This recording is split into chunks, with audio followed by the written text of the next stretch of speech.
भाई जब अति उत्साह हो जाता है ना तो फिर परेशानियां हो ही जाती हैं और ऐसा ही कुछ देखने को मिला है भारत इंग्लैंड सीरीज में। प्रैक्टिस मैच में जिस तरीके से प्रदर्शन हुआ, सभी ने कहा कि भाई ये तो झंडा गाड़ के आएंगे इंग्लैंड में। लिट्स हो, लॉट्स हो, चाहे शॉट्स हो, कुछ भी हो, उसमें भारतीय टीम बड़ी ही अच्छा प्रदर्शन करेगी। लेकिन भारत की हार अति उत्साह का नतीजा तो नहीं है। विराट और रोहित के बिना मिशन इंग्लैंड अधूरा तो नहीं है। चलिए शुरुआत करते हैं इस वीडियो में। जुड़ जाइए हमारे साथ और बात करेंगे कि विराट कोहली और रोहित शर्मा की कमी आखिरकार क्यों खल रही है, क्यों इन दोनों खिलाड़ियों के न होने से टीम पे ज़्यादा असर पड़ रहा है। अब मेरा सवाल ये है कि जब करुण नायर जैसे बल्लेबाज आउट हो रहे हैं तो फिर रोहित शर्मा क्या ही थे, अच्छे थे। वही अगर बात करें साई सुदर्शन, चलिए साई सुदर्शन नए हैं तो इन पर सवाल उठाना भी लाजमी नहीं है। लेकिन अब बात कर लेते हैं भारत की हार की वजह। पहली वजह अगर मैं मानता हूं तो सबसे पहली वजह है वो है कप्तानी। कप्तानी अच्छी नहीं रही है और हम ऐसे दो कप्तान, दो खिलाड़ी, दो जज्बे वाले जो कि हमने खो दिए रिटायरमेंट के थ्रू।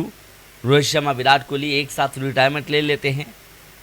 मुझे ऐसा लगता है कि थोड़ा सा उनको सोचना चाहिए था देश के लिए, टीम के लिए, कि भाई एक टीम अच्छे तरीके से जनरेट कर देते हैं, उसके बाद से रिटायर लेते हैं।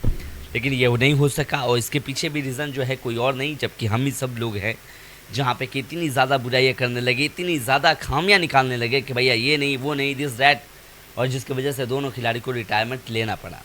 लेकिन इसके बाद हुआ क्या, भारतीय टीम में उत्साह की लहर दौड़ गई, जहाँ पे गौतम गंभीर के साथ एक नए कप्तान का जो है जुड़ जाना शुभमन गिल के रूप में। उसके बाद से कई सारे फैसले गलत हुए और फाइनली इंग्लैंड के अगेंस्ट पहली हार जो है भारतीय टीम की झोली में गिर गई। सबसे बड़ा रीज़न ये भी था कि अब मतलब बल्लेबाजी। अब आप कहेंगे कि भाई 5 शतक लगे हैं, 3 शतक लगे हैं, ऋषभ पंत ने 2 शतक लगाए हैं। शतक जाए, जब तक आपका जायज़ है शतक, जब तक कि आपकी टीम जीत रही है। अगर नहीं जीत रही है तो वो जायज़ नहीं है और यही बात यहाँ पे हुआ है भारतीय टीम के साथ भी।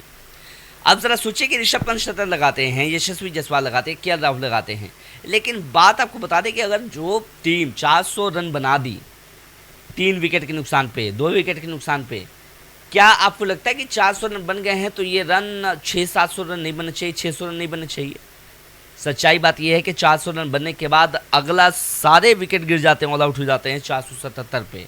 अब सोचिए किस कदर मिडिल ऑर्डर बल्लेबाज जो है बिल्कुल लड़खड़ा गए। साई सुदर्शन का बल्ला न चलना, करुण नायर का बल्ला न चलना, रविंद्र जडेजा नहीं खेल पा रहे हैं, क्या ही करेगा। अब ऊपर वाले बल्लेबाज शतक लगा दें, 300 रन हो जाएगा, बाकी का काम कौन करेगा?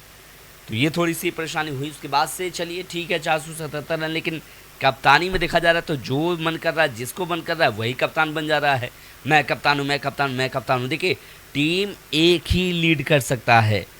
अगर 4 लीड करेंगे तो फिर वो टीम नहीं है, वो फिर वो खुला सांड है, कहीं भी जाए। तो अब यहाँ पे कुछ ऐसा ही करना होता है। जब रोहित शर्मा थे तो कुछ ऐसा नहीं था, उनकी बल्लेबाजी नो डाउट थोड़े से सवालों के घेरे में आ गए थे, लेकिन आज भी अगर रहते तो उनका अंदाज़ अलग होता। चाहे विराट कोहली होते तो कुछ अलग होता।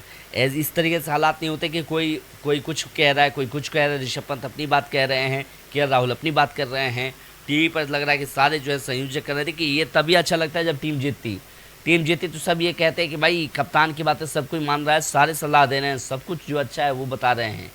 और ये काम पाकिस्तान में हुआ करता था, पाकिस्तान क्रिकेट टीम में हुआ करता था, जो अब काम भारतीय टीम के टेस्ट मैचेस में देखने को मिले हैं। और अगर यही हाल रहा तो भारतीय टीम वर्ल्ड टेस्ट चैंपियनशिप का सपना छोड़ दे और फिर नीचे पैराग्राफ जो है गिरता रहेगा। अब आपको एग्जाम्पल बताते हैं, न्यूजीलैंड के साथ भारतीय टीम हारी, फिर ऑस्ट्रेलिया में हारी और अब यहाँ पे इंग्लैंड में पहला टेस्ट मैच हार गई। तो टेस्ट मैच में गौतम गंभीर का जो हेड कोच हैं, इनका रिकॉर्ड बड़ा ही ख़राब होता जा रहा है, तो जल्द ही गियर अप करने की ज़रूरत है। खैर आपके क्या राय है कमेंट बॉक्स में ज़रूर कमेंट कीजिएगा। चैनल पर नए तो सब्सक्राइब लाइक ज़रूर कर लीजिएगा, शेयर कीजिए अपने दोस्तों के साथ। फेसबुक पर देख रहे हैं तो लाइक फॉलो शेयर कर लीजिएगा। जुड़ जाइए हमारे साथ।